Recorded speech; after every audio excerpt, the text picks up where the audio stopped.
नमस्कार प्रेक्षकांनो, आजच्या भागामध्ये आपण बघूया. इथे अद्वैत आणि कला दोघेजण पोलीस स्टेशनमधून आनंदाने बाहेर पडलेले असतात. कारण कलाने अद्वैतला निर्दोष सिद्ध केलेलं असतं, ते सुद्धा पुराव्यानिशीत. तेव्हा इथे अद्वैत कलाला थँक्यूसुद्धा म्हणतो. तेव्हा कला म्हणते, थँक्यू कशाला?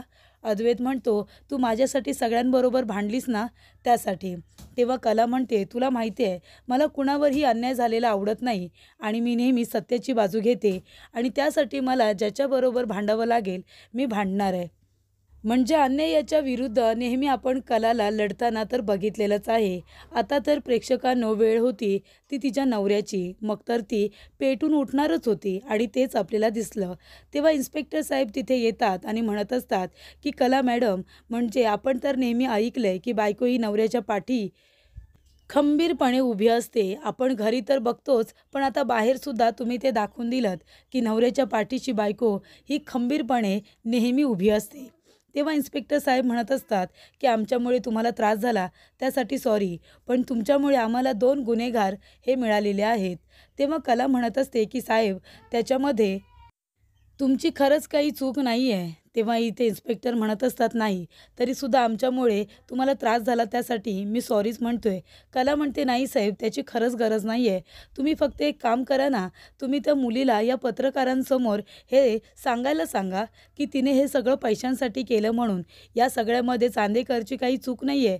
नाहीतर या पत्रकारांना असं वाटेल की चांदेकरांनी पैसे दाबून ही केस इथे बंद केली म्हणून. तेव्हा तुम्ही त्या मुलीला जशी ती मगाशी आरोप करत होती पत्रकारांसमोर तसे ती खोटंही बोलते हे सुद्धा सांगायला सांगा. तेव्हा पत्रकार विचारत असतात की इन्स्पेक्टर साहेब, विनयभंगाचा आणि अद्वैत चांदेकर यांचा काही संबंध आहे का? तेव्हा इन्स्पेक्टर साहेब म्हणत असतात की थांबा, तुम्हाला आता याचं उत्तर ती मुलगीच देईल. तेव्हा इकडे आता जाधवला आवाज देतात आणि त्या शालिनीला तिथे बोलवायला सांगतात. त्यानंतर इथे सोहम लॅपटॉप घेऊन येतो आणि त्याच्यावरती सगळ्यांना न्यूज दाखवतो, ज्या इथे लाईव्ह चालू असतात. तेव्हा कला म्हणत असते की आता तुम्हाला जे काही विचारायचं आहे ते या मुलीला विचारा. तेव्हा इकडे पत्रकार विचारत असतात की काय झालं, चांदेकरांनी तुम्हाला न्याय मिळवून दिला की नाही, की पैसे दाबून ही केस इथेच आता दाबून ठेवली आहे, सांगा ना. तेव्हा इकडे आता कला म्हणत असते की मगाशी तर खूप जास्त बोलत होतीस ना, मग आता का बोलत नाही आहेस? अन्यायाविरुद्ध खूप लढा देत होतीस, मग आता लाज वाटते का तुला बोलायला? एखाद्याचं आयुष्य उद्ध्वस्त करायला निघाली होतीस ना, मग आता जे काही खरं खरं आहे ते या लोकांना सांग. आता गप्प बसू नकोस. आता तुझा खरा चेहरा सगळ्यांच्या समोर आलाय आणि नेहमी आहे ना सत्याच्या बाजूने बोलायचं असतं, खोटं तर सगळेच बोलतात. त्यानंतरला इथे आता पत्रकार जे प्रश्न विचारत असतात त्याची उत्तरं पटापट कला तर देत असते. तेव्हा ती मुलगी म्हणत असते की मला माफ करा, हे सगळं मी मुद्दामून केलं होतं. मला कळलं होतं की चांदेकर हे प्रस्थ खूपच जास्त मोठा आहे, श्रीमंत आहे, त्याच्यामुळे आपण याला फसवायचं आणि याच्याकडून आपण खूप सारे पैसे उकळायचे असं मी ठरवलं होतं. हा प्लॅन केला होता अद्वैत चांदेकर यांना फसवण्यासाठी. मी खोटं बोलले त्यासाठी मला माफ करा.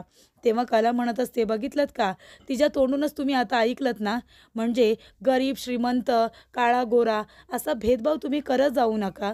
हे बघा, शेवटीला सगळी माणसंच आहेत. ज्याच्यावरती अन्याय होतो तो गरीब असू दे किंवा श्रीमंत, न्याय हा सगळ्यांना मिळालाच पाहिजे. मी सुद्धा याच मताची आहे. पण म्हणून तो श्रीमंत आहे म्हणून तो कसाही वागू शकतो आणि केस दाबू शकतो, असे जे तुम्ही त्यांच्यावरती आरोप करताना हे चुकीचं आहे. त्याच्यामुळे काय खरं काय खोटं हे तुम्ही सुद्धा समजून घेतलं पाहिजे. तुम्ही पत्रकारिता करता, पत्रकार हा आपल्या लोकशाहीचा चौथा स्तंभ आहे. तुम्ही तुमचं चांगलं काम करता, बातम्या तुम्ही लोकांपर्यंत पोचवता, पण त्या किती खऱ्या आहेत किती खोट्या आहेत हे सुद्धा तुम्ही बघितलं पाहिजे ना. आज प्रत्येक माणसाची इज्जत त्याला खूप महत्त्वाची असते आणि तुम्ही पत्रकार जर खोटी बातमी छापायला लागलात, एखाद्याच्या चारित्र्यावरती शिंतोडे उडवायला लागलात, तर त्या माणसाची विनाकारण इज्जत जाते. या गोष्टीचा तुम्ही विचार केला पाहिजे. तर इकडे कुणीही काही सांगेल आणि तुम्ही लगेच हेडलाईन छापाल तर त्याला काही अर्थ नसतो. तेव्हा इकडे न्यूज बघितल्यानंतर सोहम, रजनी, आबा सगळेजण खूपच जास्त खुश होतात, कारण अद्वैत निर्दोष सिद्ध झालेला असतो आणि त्या मुलीने कबुली जबाब दिलेला असतो. आपली चूक तिने मान्य केलेली असते. तेव्हा काकू म्हणतात की आम्हाला माफ करा साहेब, आम्हाला माफ करा. आम्ही ह्या मुलीचं ऐकलं आणि तुमच्यावरती असे आरोप केले. सरोज मॅडम आम्हाला माफ करा. आमच्याकडून खूप मोठी चूक झाली. तेव्हा इन्स्पेक्टर म्हणत असतात की कला मॅडम खरंच थँक्यू. आज तुम्ही फक्त तुमच्या नवऱ्याला वाचवलेलं नाही आहे, तर तुम्ही आमचीसुद्धा मदत केलीत. हे 2 माणसं यांना आम्ही वर्षभर गेली शोधत होतो. ती 2 माणसंसुद्धा आम्हाला सापडलेली आहेत फक्त तुमच्यामुळे. तेव्हा इथे सगळेजण कलाचं भरभरून कौतुक करत असतात. पण नेहमीप्रमाणे प्रेक्षकांनो सरोजला काही ते सहन होत नसतं. पण इथे अद्वैतला मात्र कळलेलं असतं की कलाने आपल्याला कुठल्या संकटातून अगदी व्यवस्थितरित्या माझ्या इमेजला अजिबात धक्का लागू न देता तिने मला याच्यातून बाहेर काढलेलं आहे, हे आता अद्वैतला कळतं. तेव्हा अद्वैत तिला शेक हँड करायला जातो. कला म्हणते, आपण असं कुठे शेक हँड करतो? आपली तर पद्धत काहीतरी वेगळी आहे ना. दोघेही आता चुकीचं करत असतात. दोघेही मस्ती करत असतात. कला म्हणत असते की मी तुला शिकवलं होतं ना, तसं शेक हँड करायचं आहे. त्या दोघांना असं हसताना बोलताना बघून सरोजला मात्र खूपच जास्त राग येत असतो. आबा म्हणत असतात की सोहम, आता तर माझ्या जीवात जीव आला आहे. म्हणजे कला आणि अद्वैत दोघेजणं घरी यायला निघालेत. सगळं काही व्यवस्थित झालं आहे. पण कधी एकदा ते दोघंजणं माझ्या डोळ्यासमोर येत आहेत, ते सुद्धा सुखरूप असं मला झालं आहे, तेव्हा माझ्या जीवात जीव येईल. तेव्हा सोहम म्हणत असतो, आबा तुम्ही बघितलंत ना, अहो कला वहिनी आणि अद्वैत दादा जर दोघांना सोबत असतील ना, तर कुणीही त्यांना हरवू शकत नाही. ते नेहमी कुठल्याही संकटातून मार्ग काढून ते पुढे येतीलच. तुम्ही अजिबात काळजी करू नका. आता तुम्ही बघितलंत ना न्यूजमध्ये, त्या दोघांनी किती छान काम केलं. तेव्हा आता दोघेही सुखरूप घरी येतील, काहीही अडचण येणार नाही. तुम्ही अजिबात काळजी करू नका. तेव्हा इथे आबा म्हणतात, सोहम तू बरोबर बोलतोयस रे, पण तरीसुद्धा हे आजोबाचं काळीज आहे ना. जोपर्यंत माझी मुलं सुखरूप इथे येत नाहीत, तोपर्यंत काही माझ्या जीवात जीव येणार नाही आहे. ते दोघेजणं माझ्या समोर येतील, तेव्हाच मला बरं वाटेल. तेव्हा सोहम म्हणत असतो की आबा तुम्ही अगदी बरोबर बोलताय, पण काळजी करू नका. अद्वैत दादा एकदम सुखरूप आहे आणि कला वहिनी आहे ना त्याच्याबरोबर. कशाला काळजी करताय? तेवढ्यातच अद्वैत, कला, सरोज तिघेही जण आलेले असतात. तेव्हा इथे आबा म्हणत असतात की आली आली माझी पोरं आली.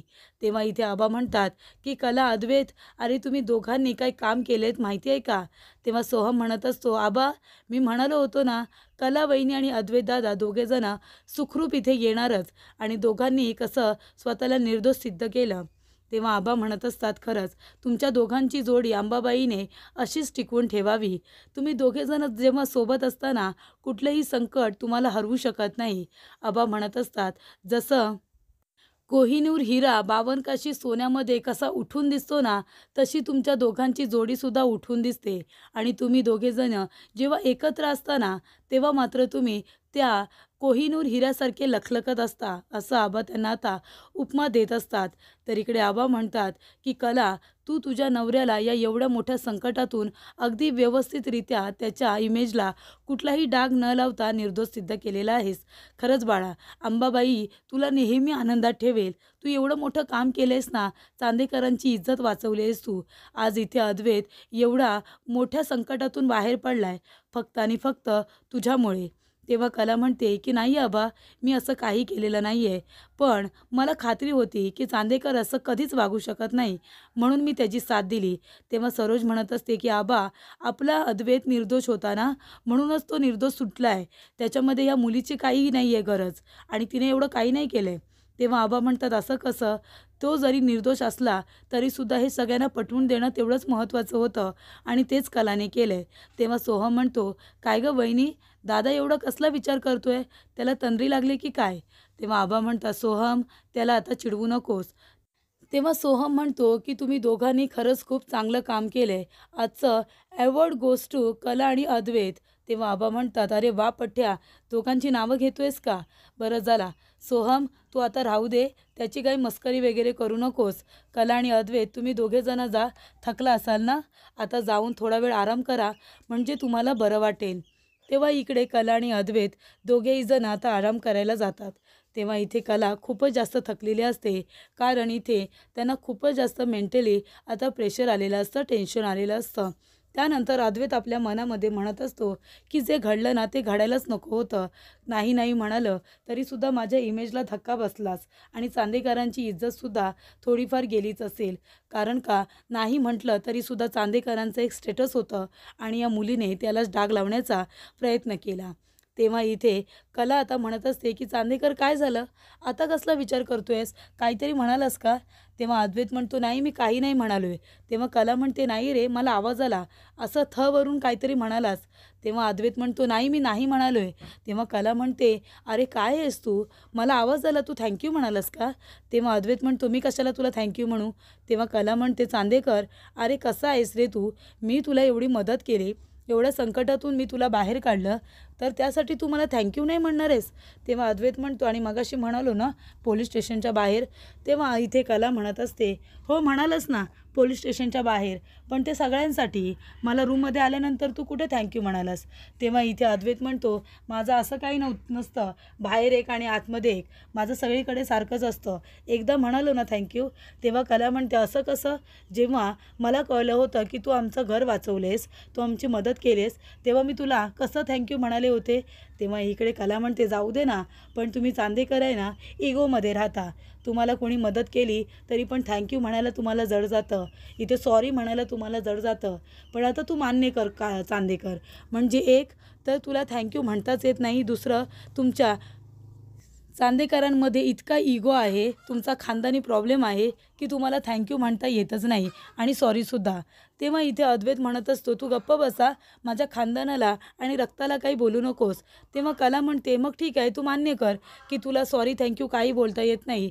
तेव्हा इकडे अद्वैत म्हणत असतो बरं ठीक आहे म्हणतो आणि तो तिला म्हणतो की थँक्यू म्हणून. तेव्हा इथे जीवाच्या वरतीच त्याने ते बोललेलं असतं. त्यानंतर इथे नयना सौरभ बरोबर फोनवरती बोलत असते. ती म्हणत असते हो सौरभ मी तुला पैसे देणार आहे, हो हो मला माहिती आहे माझ्या प्रेग्नन्सीचं खूप मोठं सिक्रेट हे फक्त तुला माहिती आहे, म्हणून तर मी तुला पैसे देणार आहे ना, प्लीज तू कुणाला काही बोलू नकोस, कुणाला काही सांगू नकोस, मी तुला रिक्वेस्ट करते. तेव्हा इकडे नयना फोनवरती बोलत असताना तिच्या रूमच्या दिशेने आलेली असते ती रोहिणी तिथे आल्यानंतर ती प्रेग्नन्सीबद्दलचं बोलणं थोडंफार ऐकते, पण तिने पूर्ण काही ऐकलेलं नसतं. तेव्हा इकडे नैना विचारत असते काय झालं मॉम इन लॉ, काही काम होतं का? तेव्हा रोहिणी म्हणत असते ही माझ्या मुलाची रूम आहे, मी कधीही येऊ शकते ना. कुठे आहे राहुल? तेव्हा नैना म्हणते नाही राहुल इथे नाही आहे, तुम्हाला काही त्याला मेसेज द्यायचा असेल तर माझ्याकडे द्या, मी सांगते. तेव्हा रोहिणी म्हणते नाही त्याची काही गरज नाही आहे, मी त्याच्याशी नंतर बोलते. पण काय झालं नैना, तुला काय एवढा घाम येतोय? तेव्हा नैना म्हणते नाही काही नाही मॉम इन लॉ. तेव्हा इकडे रोहिणी म्हणत असते नैना ते, आणि ती तिच्या पोटाकडे बोट दाखवते. तेव्हा नैना खूप घाबरते आणि पोट राफायला लागते आणि म्हणते की काय झालं, आणि ते आता पोट असं सावरत असते जेणेकरून तिला असं वाटतं की मी जे खोटं खोटं उशी वगैरे लावलेली आहे ती काय कुठे सरकले की काय. तेव्हा रोहिणी म्हणते अगं मला तुला हे सांगायचं आहे की तू प्रेग्नेंट आहेस ना, प्रेग्नेन्सीमध्ये साडी जास्त गच्च नेसायची नसते, प्रॉब्लेम होतो, म्हणून थोडी साडी सैलच नेसत जा, ठीक आहे ना. तेव्हा इकडे नैना म्हणते हो मॉम इन लॉ चालेल. तेव्हा रोहिणी तिथून गेल्यानंतर नैना खूपच जास्त घाबरलेली असते, कारण नैना खोटं बोलत असते हे फक्त आणि फक्त तिला माहिती आहे आणि सौरभला, कारण प्रेग्नन्सीचं सत्य हे फक्त सौरभलाच माहिती आहे. त्यानंतर इथे रोहिणी विचार करत असते की नैना नक्कीच काहीतरी लपवत होती, नैना माझ्यापासून नक्कीच काहीतरी लपवण्याचा प्रयत्न करते. तिला किती घाम आला होता आणि प्रेग्नन्सी बोलल्यानंतर तिने पोटाला कसा हात लावला. तेव्हा इकडे राहुल येतो. राहुल म्हणत असतो की ममा अगं माझ्या मित्राचा फोन आला होता, त्याच्याबरोबर बोलत होतो, पण काय झालं, काय बोलतेस तू? आणि ममा खरं सांगू का, मला हे काहीच पटत नाही आहे का गं, म्हणजे बघ ना आपला एकसुद्धा प्लॅन सक्सेसफुल होत नाही आहे, सगळं काही आपल्या मनाविरुद्ध होतोय. आता या अद्वैतला सुद्धा फसवण्यासाठी एवढा चांगला आपण प्लॅन केला होता, पण काय झालं त्या कलाने बरोबर त्याला या सगळ्यातून बाहेर काढलं. तेव्हा इथे रोहिणी म्हणत असते पण आता आपल्याला आहे ना फुल प्रूफ प्लॅन करावा लागेल आणि या अद्वैत आणि कलाला त्यामध्ये आपल्याला फसवावं लागेल, आणि असं फसवायचं ना की त्याच्यातून ते दोघेजण बाहेर आलेच नाही पाहिजेत. तर इकडे आता दिनकर काका म्हणत असतात की आबा आम्ही आता निघतो. तेव्हा इकडे आबा म्हणत असतात की असं काय करताय दिनकरराव, अहो लगेच कशाला जाताय, चहा नाश्ता करून जा ना. तेव्हा दिनकर काका म्हणतात नाही नको, मला सुद्धा आता मिसळीच्या स्टॉलवरती जायचं आहे, काम आहे खूप, जावं लागेल आता, नंतर कधीतरी येऊ. तेव्हा इकडे रजनी म्हणत असते की काजल ये नंतर परत, पुन्हा पुन्हा येत जा. तेव्हा इथे काजल म्हणते ठीक आहे. तर इथे संगी म्हणत असते काजे शिस्तीत राहायचं आणि घरी नीट जायचं, कळलं ना तुला, जास्त शहाणपणा करायचा नाही. तेव्हा इथे काजल आता जात असताना सोहम फोनवरती बोलत असतो, तेव्हा काजल त्याच्याबरोबर बोलायला आलेली असते. तेव्हा सोहम तिच्याजवळ काहीच बोलत नाही, तिच्याकडे बघतो आणि सरळ तिथून निघून जातो. तर इथे काजल आता पूर्णपणे टेन्शनमध्ये आलेली असते.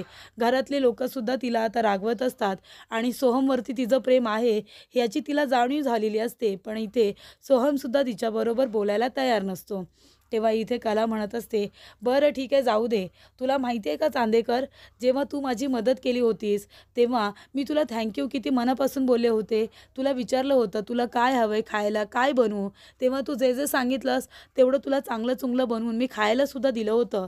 पण तू मला विचारलंस का की कला तुला काय हवं आहे, तुला काय हवं आहे, असं काही विचारलंस मला.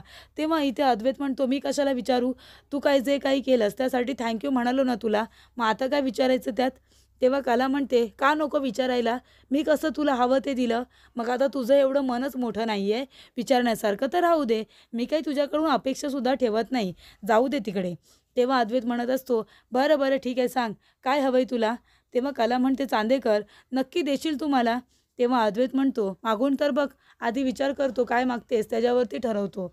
तेव्हा कला म्हणते, ठीक आहे चांदेकर, तू बिझनेसमन व्हायच्या आधी मला तू जिथे जिथे फिरायला जायचंस ना, कॉलेजमध्ये किंवा कॉलेजच्या नंतर, त्या त्या ठिकाणी मला तुझ्याबरोबर यायचं आहे. तेव्हा इथे अद्वैत म्हणतो, नाही मी नाही तुला घेऊन जाणार. तेव्हा कला म्हणते, ठीक आहे जाऊ दे ना, मग आधी शब्द कशाला द्यायचा. तेव्हा इथे अद्वैत म्हणतो, बरं ठीक आहे, जाईन घेऊन. तर पुढील भागामध्ये आपण बघूया, नैना म्हणत असते, कला तू माझ्या मागे माझा पाठलाग करत तू हॉस्पिटलपर्यंत गेलीस आणि तू विचारपूस करत होतीस माझ्याबद्दल, तू का माझ्या गोष्टींमध्ये नाक खुपसत असतेस. तेव्हा कला म्हणते, नैनाताई अगं तुझं पोट थोडं खाली सरकल्यासारखं नाही वाटत आहे का. तेव्हा नैना खूपच जास्त घाबरते.